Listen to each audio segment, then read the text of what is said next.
സങ്കീർത്തനങ്ങൾ അധ്യായം 59. ദൈവം എൻ്റെ ശക്തിദുർഗം. എൻ്റെ ദൈവമേ, ശത്രുക്കളുടെ കയ്യിൽ നിന്നെന്നെ മോചിപ്പിക്കണമേ. എന്നെ എതിർക്കുന്നവരിൽ നിന്ന് എന്നെ രക്ഷിക്കണമേ. ദുഷ്കർമ്മികളിൽ നിന്നെന്നെ വിടുവിക്കണമേ. രക്തദാഹികളിൽ നിന്നെന്നെ കാത്തുകൊള്ളണമേ.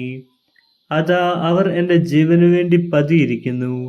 ക്രൂരർ എനിക്കെതിരെ സംഘം ചേരുന്നു. കർത്താവേ, ഇതെന്റെ അതിക്രമമോ പാപമോ നിമിത്തമല്ല, എൻ്റെ തെറ്റുകൾ കൊണ്ടല്ല അവർ ഓടിയെടുക്കുന്നത്. ഉണർന്നെഴുന്നേറ്റ് എൻ്റെ സഹായത്തിന് വരണമേ. അങ്ങ് തന്നെ കാണണമേ.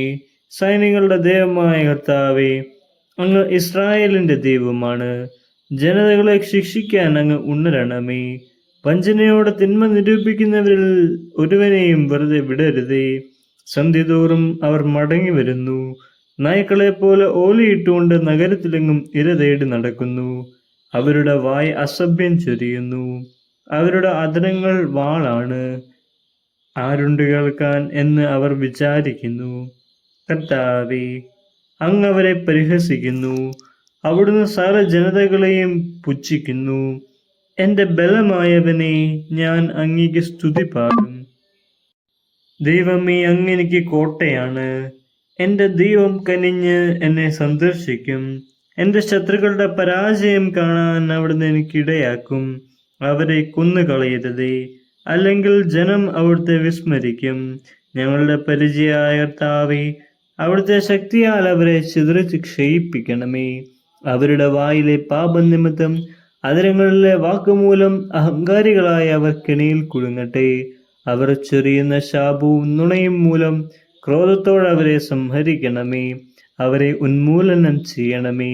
അങ്ങനെ ദൈവം യാക്കോബിന്റെ മേൽ വാഴുന്നുവെന്ന് ഭൂമിയുടെ അതിരുകളോളം മനുഷ്യർ അറിയട്ടെ. സന്ധ്യതോറും അവർ മടങ്ങി വരുന്നു. നായ്ക്കളെ പോലെ ഓലിയിട്ടുകൊണ്ടവർ നഗരത്തിലെങ്ങും ഇര തേടി നടക്കുന്നു. അവർ ആഹാരത്തിന് വേണ്ടി ചുറ്റിത്തിരിയുന്നു. തൃപ്തിയാകുവോളം കിട്ടിയില്ലെങ്കിൽ അവർ മുറുമുറുക്കുന്നു. ഞാൻ അങ്ങയുടെ ശക്തി പാടിപ്പുകഴ്ത്തും. പ്രഭാതത്തിൽ ഞാൻ അങ്ങയുടെ കാരുണ്യം ഉച്ചത്തിൽ പ്രകീർത്തിക്കും. എൻ്റെ കഷ്ടതയുടെ കാലത്ത് അങ്ങെൻ്റെ കോട്ടയും അഭയവുമായിരുന്നു. എൻ്റെ ബലമായവനെ, ഞാൻ അങ്ങേക്ക് സ്തുതികൾ ആലപിക്കും. ദൈവമേ, അങ്ങാണ് എൻ്റെ ദുർഗം, എന്നോട് കാരുണ്യം കാണിക്കുന്ന ദൈവം.